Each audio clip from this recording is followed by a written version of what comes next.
Hello guys, എന്തൊക്കെയുണ്ട് വിശേഷം? എല്ലാവർക്കും സുഖമാണെന്ന് വിശ്വസിക്കുന്നു. അപ്പോൾ ഇന്നത്തെ ഒരു വീഡിയോ എന്ന് വെച്ച് കഴിഞ്ഞാൽ എല്ലാവരുടെയും ഓണത്തിൻ്റെ ഒരു വൈബ് തുടങ്ങിയല്ലേ. അപ്പോൾ നമുക്കിവിടെ തൃപ്പൂണിത്തുറയിൽ ഓണം തുടങ്ങിക്കഴിഞ്ഞാൽ മീൻസ് അത്തം തുടങ്ങിയാൽ തൊട്ട് ആ ഒരു ഫുൾ വൈബിലായിരിക്കും എപ്പോഴും ഈ ഒരു ഏരിയ അല്ലെങ്കിൽ ഈ ഒരു സിറ്റി എന്ന് പറയുന്നത്. അപ്പം ബോയ്സ് സ്കൂളിൻ്റെ ഗ്രൗണ്ടിൽ നമ്മൾ എന്താ പറയുക ആകാശത്തൊട്ടിലും തോണിയും, അതായത് കുറേ റൈഡുകളും പിന്നെ കുറേ ഫുഡ് പിന്നെ കുറേ എന്താ പറയുക നമ്മൾ എക്സിബിഷനൊക്കെ പോകുമ്പോൾ കാണുന്ന പലതരം സംഭവങ്ങളൊക്കെ ഉണ്ടാവുമല്ലോ. അപ്പോൾ അത് കാണാൻ വേണ്ടിയിട്ട് നമ്മളിന്ന് തൃപ്പൂണിത്തുറ പോവുകയാണ്. രാത്രിക്ക് പോകുമ്പോഴാണല്ലോ അതിൻ്റെ വൈബ് എന്ന് പറയുന്നത്. ഒരു നമ്മളിപ്പോൾ പോകുമ്പോൾ എനിക്ക് ഏകദേശം ഒരു 8-9 മണി ആയിട്ടുണ്ടെന്ന് തോന്നുന്നത്. അപ്പോൾ നമ്മൾ വീട്ടിൽ നിന്ന് ഇറങ്ങി ഭയങ്കര ബ്ലോക്കാണ്. ഓൾറെഡി തൃപ്പൂണിത്തുറ ആ സൈഡിൽ അത്യാവശ്യം നല്ല ബ്ലോക്ക് ഉണ്ടാവലുണ്ട്. ഓണത്തിൻ്റെ തിരക്കും കൂടി ആയപ്പോൾ നല്ല ബ്ലോക്ക് തുടങ്ങി. വണ്ടി നീങ്ങി പോകാൻ തന്നെ ഒരുപാട് പണിയെടുക്കും.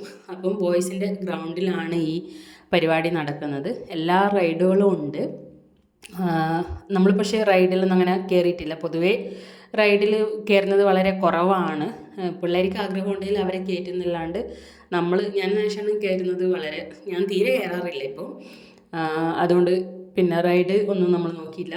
പിന്നെ നാശാണും ആദ്യം നമുക്ക് എല്ലാവർക്കും ഇഷ്ടപ്പെട്ടത് എന്ന് പറയുന്നത് ഇങ്ങനത്തെ ആക്ടിവിറ്റീസ് ചെയ്യാൻ വേണ്ടിയിട്ടാണ്. എക്സിബിഷനിൽ പോയി കഴിഞ്ഞാൽ നിർബന്ധമായിട്ട് ഇങ്ങനെ ഒരു സംഭവം ഉണ്ടെങ്കിൽ നമ്മൾ എന്തായാലും 2-3 പരീക്ഷണം നടത്താണ്ടിരിക്കില്ല. അപ്പം ഞാനും ആളുകളൊക്കെ കറങ്ങി വരുന്ന സമയത്തേക്ക് ഇവർ കുറേ സമയം ഇതിലേക്ക് നിന്നായിരുന്നു. റിങ് എറിഞ്ഞിട്ട് സംഭവം പിടിക്കുക. കഴിഞ്ഞ പ്രാവശ്യമായിട്ട് മറ്റോ കളിച്ചൊരു നേഷൻ എന്തോ വിമ്മിൻ്റെ നമ്മൾ റൗണ്ട് എക്സോൻ്റെ ബാറ് കിട്ടിയിട്ടുണ്ടായിരുന്നു. അപ്പോൾ അതിനുശേഷം ഞാൻ അറിഞ്ഞാൽ എന്തും കിട്ടുന്നുള്ളൊരു അഹങ്കാരത്തിലാണ് ഈ കളിച്ചുകൊണ്ടിരിക്കുന്നത്. പക്ഷേ സംഭവം ഇവിടെ നിന്നൊന്നും കിട്ടിയിട്ടില്ല. അപ്പോൾ ഞാനേഷണ്ണും ആദ്യം ഇതുപോലത്തെ കുറേ ആക്ടിവിറ്റീസ് ചെയ്യും. പിന്നെ നമ്മളിങ്ങനെ ബോൾ ഉരുട്ടുന്ന സംഭവം ഉണ്ടല്ലോ, അതിലാണ് എനിക്ക് കൂടുതൽ ഇഷ്ടം എന്ന് പറയുന്നത്. പക്ഷേ ഇവിടുത്തെ ബോളിൽ എന്ന് വെച്ചാൽ അതിൻ്റെ മേലേക്ക് എന്താ പറയുക നമ്പേഴ്സ് വളരെ കുറവാണ് ഈ എക്സിബിഷൻ്റെ സ്ഥലത്ത്. അതുകൊണ്ട് നമുക്ക് നാശത്തെ ഒരിക്കൽ കളിക്കുക അങ്ങനെ ചെയ്തതിന് നമ്മൾ വരുന്നതിന് മുന്നേ. പക്ഷെ അത് ശരിയായിട്ടില്ല. ഞാൻ മെയിനായിട്ടും ഇങ്ങനെയുള്ള സ്ഥലങ്ങളിൽ പോകുന്നത് ഇതുപോലത്തെ ഫുഡ് അടിക്കാൻ വേണ്ടിയിട്ടാണ്. ഈ പ്രാവശ്യം എനിക്ക് ആദ്യമൊക്കെ എന്ന് വെച്ചാൽ കോളിഫ്ലവർ ബജി ആയിരുന്നു ഭയങ്കര ഇഷ്ടം എന്ന് പറയുന്നത്. ഇപ്പം പാവ് ബജി, പാനിപൂരി ഇതിലേക്കോട്ടേക്ക് ഇറങ്ങിയിട്ടുണ്ട്. അപ്പം പാവ് ബജി അത്യാവശ്യം മസാല വലിയ പ്രശ്നമൊന്നും ഉണ്ടായിട്ടില്ല. പക്ഷേ ഇവിടെ പക്ക ഭയങ്കര റേറ്റ് കൂടുതലാണ്. കാരണം എക്സിബിഷൻ്റെ സമയത്ത് മാത്രമാണല്ലോ അവർക്കും ഒരു പൈസ പിടിക്കാൻ പറ്റുന്നൊരു സമയം എന്ന് പറയുന്നത്. നമ്മൾ സാധാരണ പുറത്തുനിന്ന് കഴിക്കുന്നതിൻ്റെ ഡബിൾ പൈസയാണ് ഇവിടെ പാവ് ബജിക്കാണെങ്കിലും പാനിപ്പൂരിക്കാണെങ്കിലൊക്കെ വാങ്ങിക്കുന്നത്.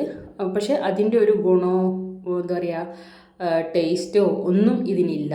അപ്പം വാങ്ങിയ സ്ഥിതിക്ക് എല്ലാവരും അതുകൊണ്ട് തന്നെ ഒന്ന് വാങ്ങിച്ച് എല്ലാം ട്രൈ ചെയ്ത് വിടുക എന്നുള്ളൊരു സംഭവം മാത്രമാണ് നമ്മൾ നോക്കുന്നത് കേട്ടോ.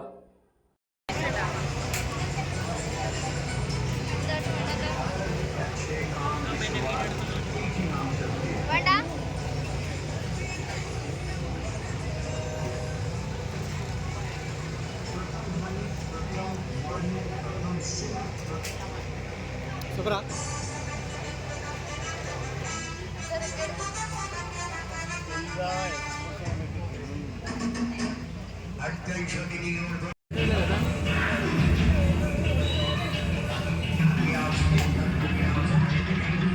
ടേസ്റ്റ് പറ. ടേസ്റ്റ് എന്നാ ടേസ്റ്റ് ടേസ്റ്റ്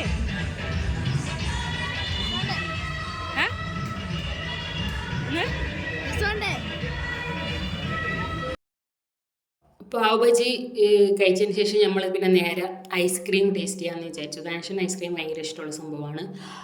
നാഷണ്ണും ഞാനും ബട്ടർ സ്കോച്ചാണോ ബട്ടർ സ്കോച്ച് അല്ല, വേറെ എന്തോ ഒരു സംഭവമാണെന്ന് തോന്നുന്നത്.